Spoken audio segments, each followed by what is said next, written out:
Hi അസ്സലാമു അലൈക്കും. ഇന്ന് നമ്മുടെ ഒരു ഔട്ടിംഗ് ഡേ ആണ്. അങ്ങനെ നോമ്പുതുറയൊക്കെ കഴിഞ്ഞു.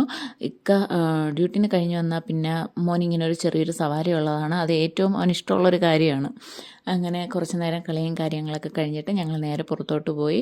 കുറച്ച് ഷോപ്പിംഗ് ഉണ്ടായിരുന്നു പെരുന്നാളിൻ്റെയും അല്ലാതെ പിന്നെ കുറച്ച് ഐറ്റംസ് അല്ലാതെ നമുക്ക് വാങ്ങിക്കാനും ഉണ്ടായിരുന്നു. അങ്ങനെ നമ്മുടെ ഈ സൗദി സ്ട്രീറ്റ് എന്ന് പറയപ്പെടുന്ന ആ ഭാഗത്തോട്ടാണ് പോയത്. അതായത് എല്ലാ ഐറ്റംസും നമുക്കവിടെ കിട്ടും.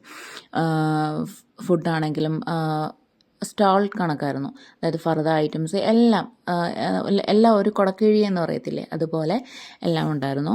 അങ്ങനെ അതെല്ലാം കഴിഞ്ഞു. പിന്നെ കുറച്ച് മോനും ചെരുപ്പും കാര്യങ്ങളൊക്കെ എടുക്കണമായിരുന്നു, ബാഗും കാര്യങ്ങളൊക്കെ എടുക്കേണ്ടതുണ്ട്. അങ്ങനെ ഒരു കടയിലും കയറി. പിന്നെ തിരിച്ച് അപ്പം തന്നെ ഏകദേശം രാത്രി 10 മണിയായി. അങ്ങനെ അത് കഴിഞ്ഞിട്ട് ഞങ്ങൾ ലുലുവിൽ പോകാനും കൂടെ പ്ലാൻ ചെയ്തതാണ്, പക്ഷെ നടന്നില്ല. അങ്ങനെ പിന്നെ തിരിച്ചു വന്നു. പിന്നെ വീട്ടിൽ അങ്ങനെ ഞങ്ങൾ ചിക്കൻ ഹനീത്താണ് ഇത്. ഇതിൻ്റെ റെസിപ്പി ഞാൻ ഇട്ടിട്ടുണ്ട്. ചിലപ്പം ഇതിന് ശേഷമായിരിക്കും ചിലപ്പോൾ ഞാൻ പോസ്റ്റ് ചെയ്യുന്നത്. എന്തായാലും ഞാൻ അപ്ലോഡ് ചെയ്യുന്നതാണ്. അങ്ങനെ പിന്നെ കുറച്ച് ഞങ്ങൾ തിരിച്ച് വന്ന വഴിക്ക് നല്ല കുനാഫ കിട്ടിയിട്ടുണ്ടായിരുന്നു, നല്ല ക്രീമി കുനാഫ.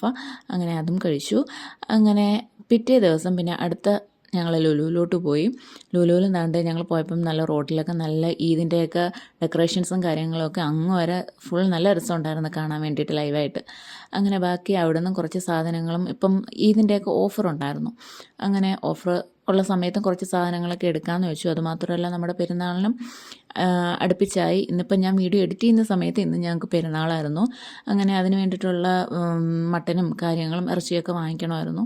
അങ്ങനെ അത് കഴിഞ്ഞ് മോനാണെന്നുണ്ടെങ്കിൽ ഒരു തരത്തിൽ അവൻ താഴെ ഇറങ്ങി നടക്കത്തില്ല. വീട്ടിലാണെങ്കിൽ എല്ലാവരും പറയുന്ന കണക്ക് വീട്ടിൽ പുലിയും പുറത്ത് പൂച്ചയും എന്നുള്ള രീതിയാണ്. പുറത്തിറങ്ങി ആൾക്കാർ കണ്ടു കഴിഞ്ഞാൽ ആൾ നടക്കൂല, എപ്പോഴും വാപ്പയുടെ കയ്യിൽ തന്നെ. എൻ്റെ കയ്യിലും അങ്ങനെ വരാറില്ല. ആൾക്ക് കൂടുതലും പുറത്തിറങ്ങിയ വാപ്പിയുടെ കയ്യിൽ തന്നെയാണ് ഫോഴ്സ് ഓഫ് അട്രാക്ഷൻ എന്ന് പറയുന്ന കണക്ക്. അങ്ങനെ ഇത് നമ്മുടെ ലുലുവിൻ്റെ തൊട്ടപ്പുറത്ത് തന്നെയുള്ളൊരു ഡ്രസ്സിങ് സെക്ഷനാണ്. മോനൊരു ഷൂ വാങ്ങിച്ചതാണ്, പക്ഷേ ആ കൊട്ടും പുതിയതായതുകൊണ്ട് ആൾക്ക് കളർ ലൈറ്റിങ് സെറ്റിംഗ് കണ്ടിട്ട് ആൾക്ക് നടക്കാനും തോന്നുന്നില്ല. എന്താണോ ഒന്ന് അഴിച്ചു പണിയാം എന്നുള്ള രീതിയിലാണ്. അങ്ങനെ അതൊക്കെ കഴിഞ്ഞു. അങ്ങനെ പിന്നെ ഞങ്ങൾ നല്ല ചോറും ചീനിയും ഒക്കെ കൂട്ടി നല്ലതുപോലെ ചോറും കഴിച്ചു. അപ്പോൾ അത്രയേ ഉള്ളൂ. Tata bye bye, see U.